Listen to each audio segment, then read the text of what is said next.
Hello, everyone, and welcome to our 57th episode of In the Trenches, Kroll's weekly cyber threat intelligence briefing. My name is Keith Wojcicki, Global Head of Threat Intelligence. This week, we are joined by George Glass, Ryan Hicks, Ellie Tinkson, all the way from APEC, and of course, our expert, Sarah Becker, all from our cyber threat intel team. Today is July 1st, 2024, and we'll be covering the most recent trends that our threat intelligence team is witnessing in the trenches. So let's talk news you can use for July 1st. TeamViewer breached. I'm sure a lot of you have seen this. It has confirmed that TeamViewer has confirmed that it's responding to a security incident affecting their corporate IT environment. TeamViewer released in a statement today, the 26th of June, 2024, a security team detected an irregularity in TeamViewer's internal corporate IT environment. The advisory was later updated to state that the breach was tied to credentials of a standard employee account within our corporate IT environment. Goes to show when we talk about phishing and stuff like that, it's how vitally important it is. Reports were first posted on Mastodon on June 27th, stating that the NCC Group had issued a flash alert saying the NCC Group Global Threat Intelligence Team has been made aware of a significant compromise of the TeamViewer remote access and support platform by an APT group. So, in a statement, TeamViewer confirmed that the APT group was responsible, was APT 29, which is a Russian state-sponsored threat group, which has previously been attributed to breaches at Microsoft, TeamCity, and we all know SolarWinds. The NCC and TeamViewer statements appear to conflict with each other as TeamViewer implies that the breach affected corporate systems with limited impact to customer-facing applications, whereas the NCC statement implies a more widespread breach. Now, Kroll is working, the Kroll CTI team is working to gather additional insights on the situation. It does remain fluid. Kroll's managed services, EDR tools, which is we call Responder, which is also fueled by the Kroll CTI team, will continuously monitor for threats stemming from TeamViewer activity. We do recommend running EDR sensors on every endpoint that uses TeamViewer to detect malicious activity on those endpoints. More to come on that. Secondly, Nullbulge, a hacktivist group, hides malware and fake AI tooling. So AI, it's a big thing now. Everyone's talking about AI. Well, a group of hacktivists protesting AI generated art by targeting individuals and organizations through credential stealers hidden on popular AI software. They were publicly active from June 1st to June 10th of 2024. During this short time frame, the group targeted individuals in retaliation attacks and openly taunted victims on platforms, as we all know, something like 4chan, 8chan. The group used stolen Reddit and GitHub accounts to advertise AI tools and mods that all have malicious dependencies.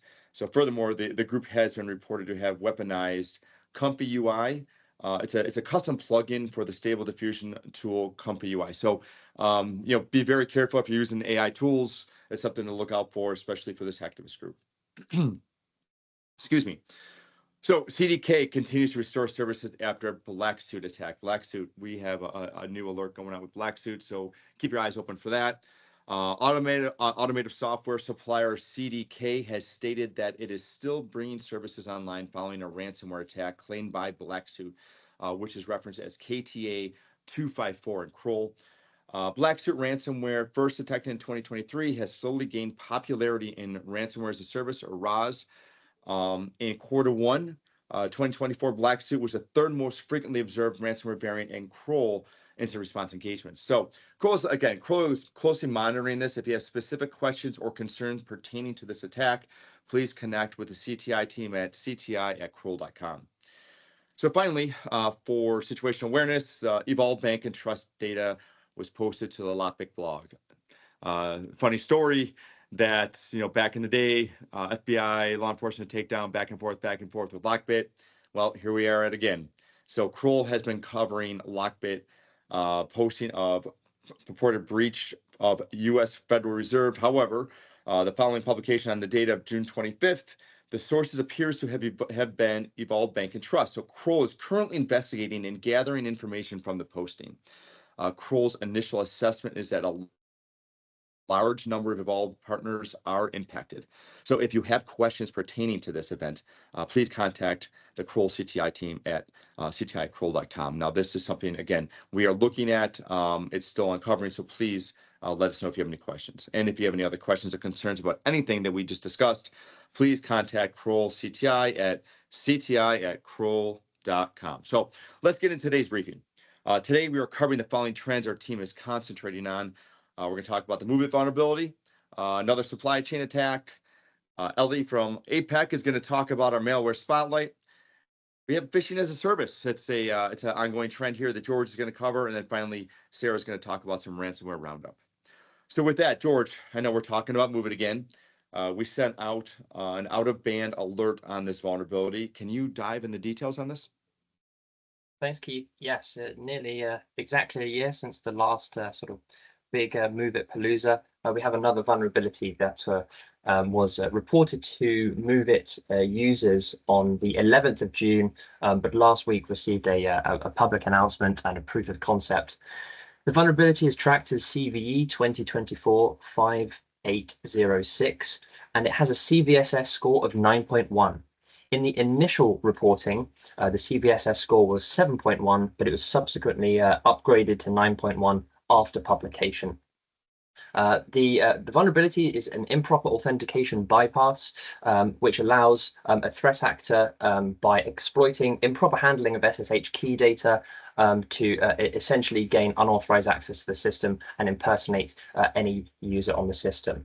That really is pretty much the worst of the worst. There are a couple of mitigating factors in this particular vulnerability, which specifically affects the SFTP module. The overarching kind of mitigation here is that a threat actor would need to know a username as an email address. Now, those are not particularly difficult to guess. And so the mitigation there really doesn't support not patching this one. A proof of concept is available and has been made public by Watchtower. And as part of that investigation, a third-party vulnerability was uncovered in the IPworks SSH components used by MOVEit. That has now been confirmed to be fixed by CVE 2024-5806 patches. The affected versions are there on the left-hand side of your screen, and yes, we're suggesting that users of MOVEit patch this one as soon as possible. That's all from me. Back to you, Keith.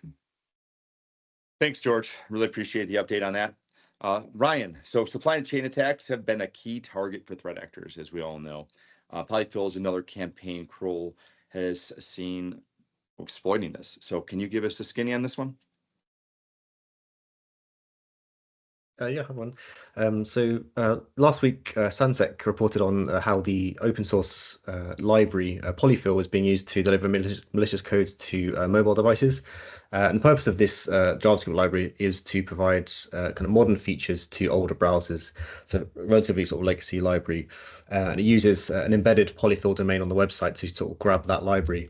The recent problem with this sort of supply chain attack arose since the company Funnel took over the Polyfill project in February, including them owning the polyfill.io domain and the GitHub. And at the time of the takeover, Cloudflare actually raised their concerns, saying that any website embedding a link to that domain will now be relying on that new company to maintain and secure the project, which could cause a supply chain risk. And of course, this statement we now know did indeed become true, and there have sort of now been observations, as I mentioned, of the domain recently being used to host and inject malicious code onto mobile devices in particular, causing redirects to malicious websites. And since this activity, Cloudflare again followed up on their initial concerns, stating that polyfill.io can no longer be trusted and should be removed from websites, which is their quote. And something that Cloudflare have made for all of their customers in particular is they've created a JavaScript URL rewriting service, which basically rewrites any links to the or references to the Polyfill domain, and it rewrites them to their own mirrored version of the library, which is the image there, which is available to sort of their customers. If you just move on to the next slide, please. So a further update was provided at the end of last week, whereby the registrar of the domain Namecheap put the domain on hold. So there's clearly some sort of disruption going on, which then kind of led to the company funnel posting on X with their own update, basically stating that they've been maliciously defamed by Cloudflare and other reports, and they've subsequently moved to a new domain, which is polyfill.com. So kind of plenty of kind of back and forth between reporting and Cloudflare and the company. For now, really, there's the kind of two main recommendations. First one is for administrators of web pages. So the recommendation being to remove any references to the polyfill.io or polyfill.com domains from being used on your website if you administrate them, and replace them with an alternate solution, such as there's a Cloudflare mirrored version, as I mentioned, that they host and update. And the domain to use for that is found in the weekly report itself. We've kind of stated the alternate solution. And then for all other administrators, really, there's not a huge amount you can do with regards to the actual domain on the website. However, it is recommended to block and or alert to any connections to any of the malicious domains that we've identified, which is stated in the IOC list within the report itself. So yeah, we'll continue to monitor. As I said, there's quite a lot back and forth, so we'll continue to have a look and then provide any updates where necessary. That's all for me. I'll hand back to you, Keith. Thank you, Ryan. Really appreciate that update. And I am going to go over to Ellie. Ellie, let's talk about some malware here. Over to you. Thank you so much, Keith. On March 29th of this year, the ConnectWise Cyber Response Unit detected an attempt to download and execute a remote access Trojan with key logging, screen capture, and remote PowerShell execution capabilities. The campaign distributing this rat named PARCELRAT has been traced back to at least March 2020 and as recently as June 2024, primarily utilizing phishing emails that falsely claim the recipient has received an incorrect shipment or parcel, hence the name. Initially, the adversaries used phishing emails to lure victims into downloading a zip file named wrongparcel.zip, and this file contains link files which, when opened, execute a malicious command to run a remote script. This script uses ActiveX to run an obfuscated PowerShell script, ultimately downloading and executing the rat payload. But recent observations by the Kroll DFIR team have seen ParcelRat being bundled with legitimate installation files, which indicates a switch to malvertising for initial compromise. Additionally, Kroll has also observed that when the legitimate installer was executed, ParcelRat was installed into two folders within the program data folder. Now, in terms of persistence, if we move to the next slide, please. The adversaries achieve persistence by using a registry run key for persistence, which was named press any key. This run key was set to execute a link file, which executed the legitimate node.js executable Microsoft.node.js tools press any key.exe. The ParcelRat represents a persistent threat leveraging social engineering and phishing tactics to compromise targets. This rat initializes by setting a certificate callback to accept any certificate, generating a random ID for the compromised host, and registering it with the C2 server. An asynchronous key logging thread is then started, and the C2 communication loop begins, polling the C2 server for commands and executing them accordingly. Lastly, the Kroll DFIR team initially observed the evidence of a ParcelRat infection occurring in the fourth quarter of 2023, but further activity only then occurred in the second quarter of 2024, suggesting that the initial access or persistence provided by ParcelRat was sold to a buyer. That's it for me. Back to you, Keith. Thank you, Ellie, for the detailed review. Appreciate that. So I know I can never get enough of George Glass. So we're going to go back to George Glass to talk a little bit about some phishing as a service targeting financial firms, Microsoft Office or Microsoft 365, and QR codes. All of that together with George. George, what do you got? Thanks, Keith. Appreciate it. Yep, we've got another phishing as a service update to bring everyone today. In this case, we're talking about ONNX Store, which was previously known as Caffeine, and it operates as a phishing as a service offering. A recent campaign reported by Electric IQ saw the tool being used to target financial institutions. The particular phishing kits in question use QR codes to bypass endpoint protection and network protection, and also to force users onto their mobile devices, which are not typically enrolled in corporate IT. The service also was reported to leverage Cloudflare to disrupt analysis by blocking requests from URL sandboxing services and automated malware detonation services. One of the most interesting things about ONNX, and we're seeing this a lot more with more phishing as a service platforms as well, is that it uses Telegram bots to make deployment of the phishing kits very easy for threat actors. Again, sort of further democratizing the ability for low-skilled actors to get onto the market. You simply need to pay, and all of this is essentially done for you with the credentials delivered back again via Telegram if you so wish. One other really important point, and we've been talking about this a lot, is that these phishing kits are attacker in the middle capable. They perform the 2FA capture capable of allowing them to steal access tokens, and ONNX phishing kits are absolutely capable of doing that. This is something that we've been covering for a long time, and something for everyone to be really aware of. And that's it for me this time. Thanks, Keith. Back to you, mate. Thanks, George. Number one in our hearts. But now we're going to go to one of our in-house experts on ransomware, Sarah Becker. So Sarah, this may come to a shocker to everyone, but it looks like we have a ransomware group causing issues. But this time we're focusing on the education sector. What are you investigating? What do we got this week? Yeah, thank you, Keith. So we briefly introduced this group back in May, but now Kroll has further insight into the operations of Fog ransomware. They were first observed, like we said, in May, and they are heavily targeting higher educational institutions in the United States. The group is known to use primarily compromised VPN credentials just to infiltrate these victim networks. So despite all of the initial reports saying that there is no data theft, there is new evidence that indicates the attackers do steal the data for the tactic of double extortion purposes, and that's just for them to pressure victims into paying the ransom. So after the operators breach a network, they leverage, it's called quote unquote pass the hash attacks on administrator accounts just to establish that remote desktop protocol RDP connections on Windows servers.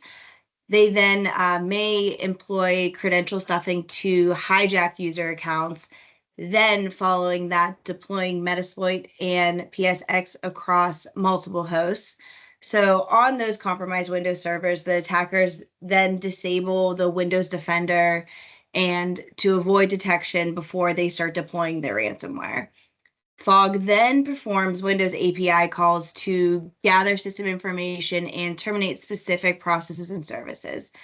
So the ransomware does encrypt the virtual machine disks, and then they delete all of the backup information from Veeam and Windows volume shadow copies before appending the .fog or .flocked extension to the encrypted files. We did discuss briefly in May just a little bit about the ransom note file and that it is a readme.txt. It's usually left in affected directories, providing instructions for the victim organizations that have been targeted for how to pay for the decryption. So in that ransomware note, the note includes a link to a Tor site for negotiations, which then features a chat interface for discussing the ransom and listing stolen files. So this allows the victim organization to go back and forth in a messenger style with the threat actors. Ransom demands vary as of now, reaching multiple hundreds of thousands for the larger organizations. So that is what we are seeing now with Fog ransomware, and that's it for me, Keith. Awesome, Sarah. Thank you so much for the amazing work and cutting edge intel. So today has two special days today, and I don't mean to go along, but today is Canada Day. So happy Canada Day to our amazing friends to the north who gave us Tim Hortons coffee, which is fantastic if anyone hasn't had it. Secondly, today is National Postal Workers Day today. So postal workers walk an average of 4 to 8 miles delivering packages. And my kids didn't believe this, that they actually walk from mailbox to mailbox, not just drive around. There's approximately 500,000 postal workers across the U.S. No, it's not just email anymore, right? We're still getting those bills, still getting those correspondence, those letters. But I don't know if everybody knows, I always have this in my head, neither snow, nor rain, nor heat, nor gloom, or night stays these couriers from the swift completion of their appointed rounds. So I want to thank all the postal workers, especially my idol, Cliff Clavin, who has a foundation for this weekly Intel meeting. So again, thank you, everybody. Thank you for joining today. I'd like to thank everyone that presented today and is part of the Kroll Cyber Threat Intelligence Weekly Briefing. We hope you found the session informative. If you have any follow-up questions, there's a lot we covered today, a lot of new stuff going on. Feel free to contact us at any time. That's cti@kroll.com, cti@kroll.com. I hope everyone has a wonderful day today. Take care.